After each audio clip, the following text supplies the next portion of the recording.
Anyway, as in, what's up? This is the next part.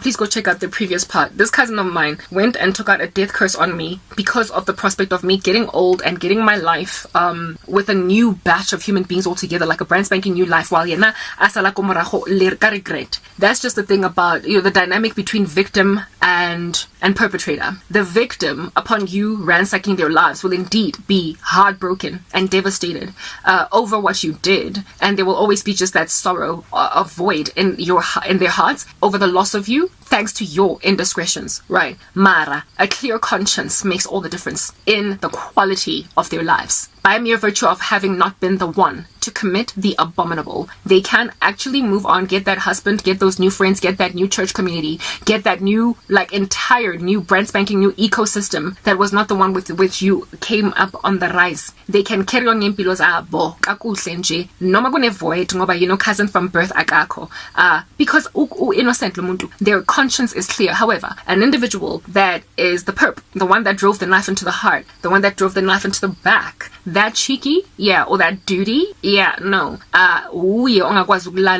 Cousin in later years. The void is not just a small little prick in the heart, but it is a gaping canyon. It is empty, it is ominous, there is a vortex twisting in it.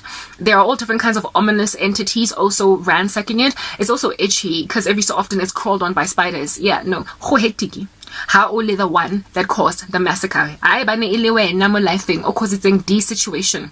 You are going to have a far more painful lifestyle, and there is a story of that nature in the Bible indeed.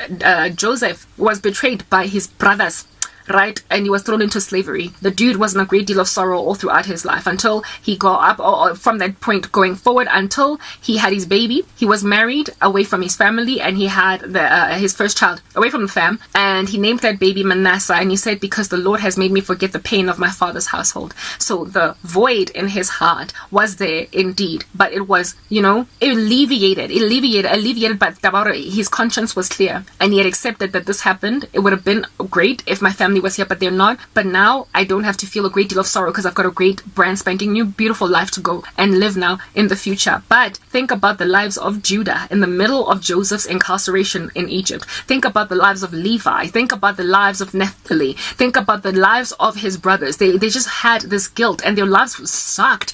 Like, Judah was just this like adulterer dude with like inconsistency and instability. Him and that prostitute, like, just life was rough. When you're holding guilt, when your brother is no longer around or almost stabbing in the back, you can't just live a life feeling normal. There will always be a gaping canyonic wound that is essentially inconsolable. It just does not close. It keeps gaping and gaping, and it yawns further and further. The longer you go, the more the years progress there since your last insufferable deed of darkness that caused your brother his freedom type thing. Yeah, my cousin is like Judah, like Levi, like Naphtali, like the brothers, frankly, of Joseph. Guilty,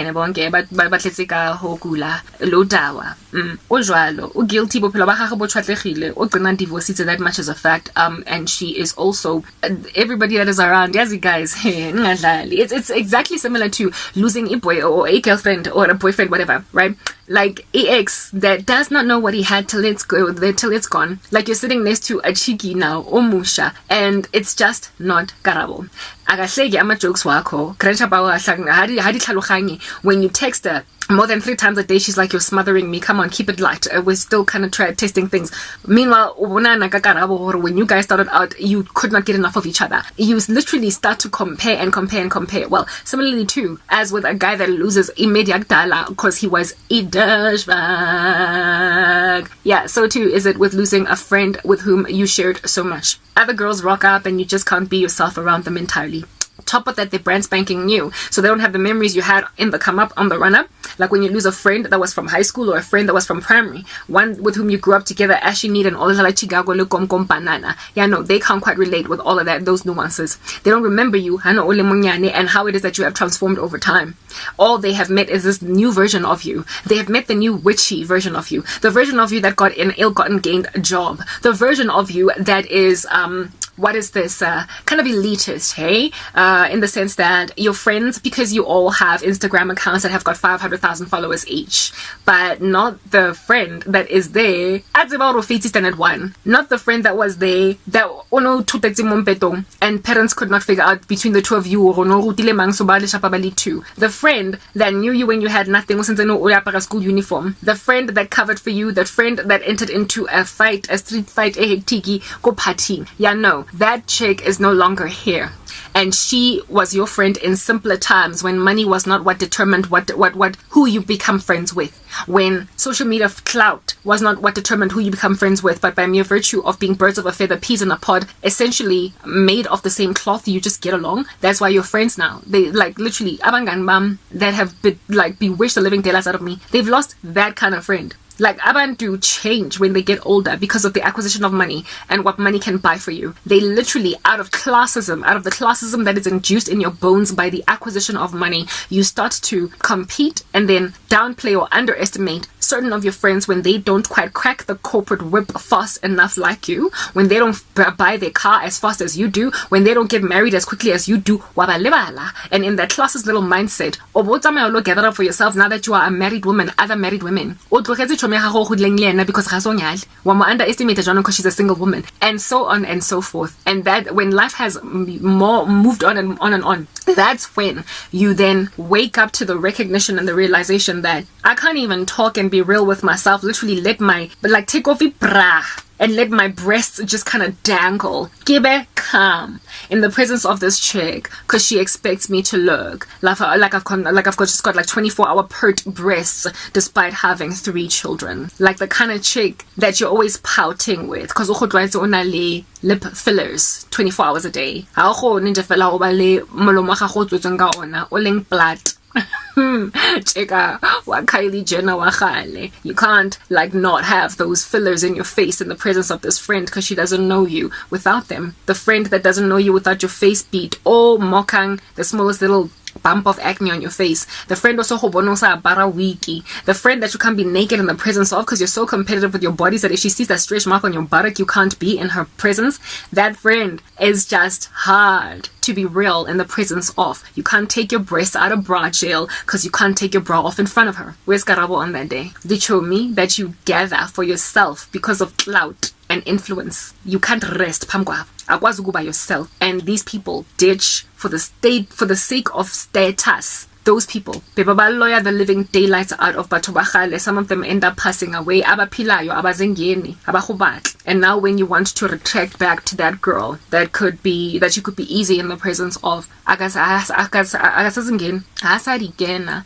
so because Harigeni, Obata Jonunga Tokafal, Azanka le rumor lo loyager, Azanka le rumor lo itzibisa di calabash li di bizi, Azanka le rumor lo izo bolaba tokari piliko or kaltentel di tabankari tipa hotemati, Azanka le rumor lo hono hema somehow strangely motasa mezi, and see a city under the sea, Azanka le rumor lo no madi about to leak a Hannibal Lecter, Azanka le Roma hore in the spirit of acquiring whatever under heaven it is that the occult can give you, leak about to bakrensha that are unrecognizable in terms of your personality and your character. Angintumanga mina ukubanyoza azisa amagama wamasangoma wonke la emgaqweni eJohannesburg, because when now you keep on going from pillar to post to find a stronger witch to do a stronger spell on that one cousin of yours that just so happens to resist e-bells akho ngoba ngumzalwane angikuthumanga, sisters. So now that you've lost it all, hade buddy, I am sorry that awuthandazekeli ke go zamme ka thapelo ga o rapelegedi jwanong ke ha modimo aka go khurmetsa himself. Let his mercies cover you and console you,